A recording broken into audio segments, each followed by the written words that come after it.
Hi, I'm Christina Golden. It's been a couple of years since I made a video. I had to deal with a couple of changes in my life before I could step up and be of service to others. I want to warn you, this story might be triggering for some people because it's about sexual harassment at the workplace. And I'm going to use my notes to get through this because I still get emotional about it. And there's little support for people dealing with sexual harassment at work. I struggled to find somebody that I could talk to and try to understand what I was experiencing. And it was a couple of months before I confided in a friend. And I wanted to share my story to let people know that I'm here. I'm no expert, but I've lived through it and I'm thriving and I'm here if you need support. So I worked in a small office with my employer, his son, and another woman. I was there 11 years. I trusted my employer. He treated me well. He relied on me to provide service to his clients. He was 73 years old and married. When the pandemic shutdown happened in March of 2020, everyone was sent home to work remotely. After a couple of weeks, I asked if I could work in the office alone. We were still using paper files, and carrying around boxes of files was not an efficient way to work. My employer would stop in the office to do the mail and leave. Sometimes my coworkers would stop in to get files and leave. I was fine there alone. A year later, my coworkers were still working at home. My employer started to spend his days at the office. I was still there every day. In February 2021, my employer brought a bottle of wine to my desk and said, "Let's have happy hour." I said, "It's only 3:30. I have work to do." My hours are 8:30 a.m. to 5 p.m. My employer asking me to drink with him that day was not a red flag. Prior to the pandemic, my coworkers and I have had drinks together on occasion. It was not a regular thing, but we did sometimes have a bottle of wine. And on that day, my employer insisted that I drink with him. He said, "You can do your work on Monday." I shut down my computer and I drank with him. I drove home. I was stressed out about not getting my work done. Every Friday after that, he came to my desk with a bottle of wine around 3:30. He insisted I drink with him. I said, "No, I have work to do." He said, "You can do it Monday." I said, "I have a lot of emails to answer." He said, "Don't worry about it. It'll be there Monday." He would not take no for an answer. I felt that I had to drink with him. I was so stressed out about my employer pushing me to drink with him that I started having anxiety attacks every day. I made excuses to get out of drinking with him on Friday. I said I was sick. He said, "You need to drink, you'll feel better." I said that I quit drinking. He said, "That's what's wrong with you. You need to drink. Just one drink and then go home." My employer stood at my desk every Monday morning to ask me about my weekend. He started wagging his tongue while talking to me. For 11 years, he didn't do that. He pretended to be trying to remember a word, and he wagged his tongue back and forth right in front of me. I could not look at him. I felt sick. At night, when I tried to sleep, I saw his ugly face with his tongue wagging, and I took sleeping pills to help me.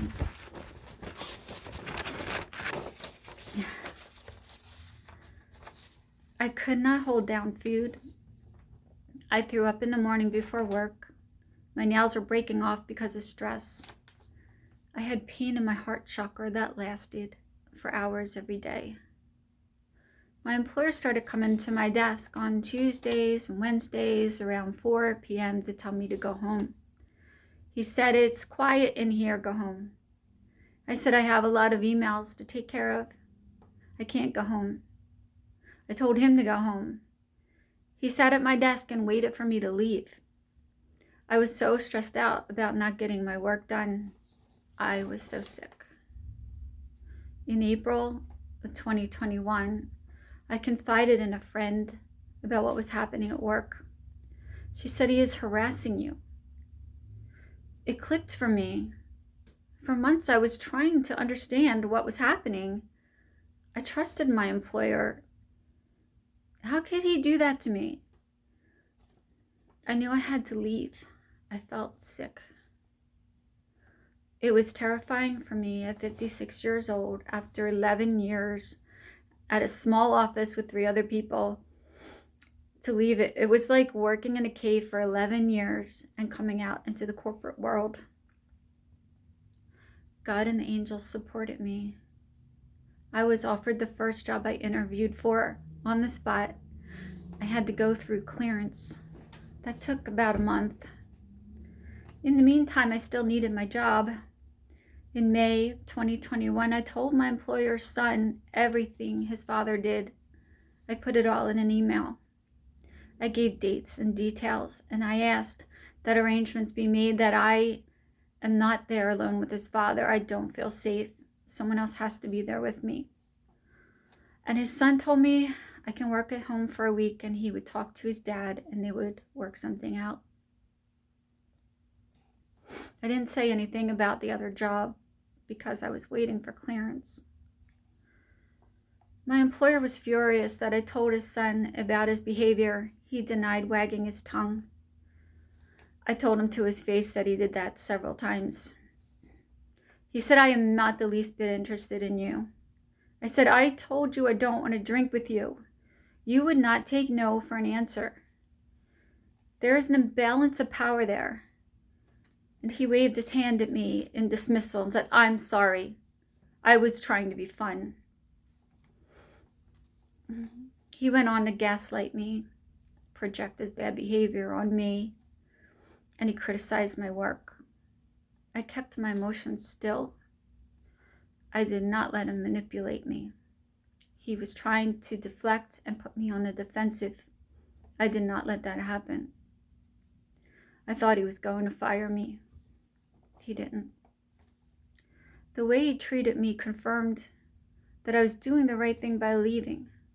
I could not believe I still felt any sense of loyalty to him. I kept thanking God and the angels for helping me. A couple of weeks later,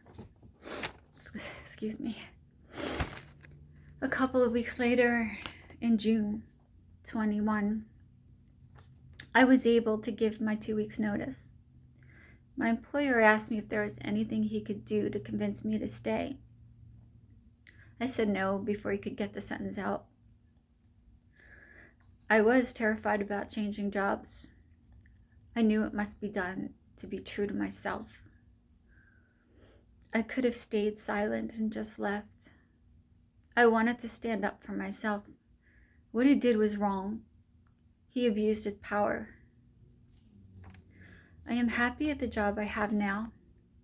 My first job I jumped to was not a good match for me, but it was a positive experience. And the job I have now, I've been there since December 2021. It's a good match, and I'm thankful to God and the angels for helping me. And I appreciate the people I work with. I don't forgive my former employer for his behavior. A couple of friends I confided in made excuses for him. They said the pandemic did things to people's minds. There's no excuse for what he did. He was wrong. He knew it was wrong because he didn't want anyone else to know. I do forgive what happened. I know it was the universe. They pushed me out of that job so that I can grow. I needed to meet new people and learn that my skills have value. And I'm just so thankful for how much I've grown since then. Thank you for listening, and I'm here to support you if you need me. Thank you.